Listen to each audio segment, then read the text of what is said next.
هذه رسالة إلى كل من حاول ثم تعثر فسقط فقال أنا فاشل.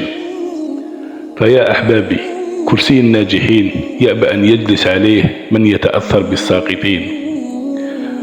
إلى كل موجوع حاول وكابد ثم تعثر ثم سقط، إلى كل إنسان ذاك الذي يغطي وجهه من الناس لأنه فشل وحاول فخسر، إلى كل امرأة فشلت ربما في زواجها وطلقت، إلى كل زوج رأى أنه فشل مع زوجته فطلقها، إلى كل أب رأى أنه فشل مع ابنه فعاقه، إلى كل أم ربت ابنتها فرأت أنها تطاولت عليها فرأت أنها فشلت، إلى كل مدير جمع وعدد ونفذ وخرج بشركة عظيمة ثم ذهب ماله وجاهه ففشل، إلى كل من حاول ثم تعثر فسقط فقال أنا فاشل.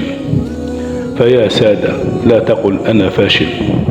الفشل ليس مخلوق، ليس إنسان. الفشل ليس أنت. الفشل هو عبارة عن محاولة حاولت بها أن تقوم لتنجح فخسرت المحاولة. نعم، حاول أن تجمع قدراتك لتنهض بها مرة واثنان وثلاث حتى تصبح ناجحا، لأن الفشل لم يختصر بلحم أو بدم. الفشل تعريفه هو عبارة عن محاولة لم تنجح بها، هذا هو الفشل. بل أنت ناجح ثم ناجح.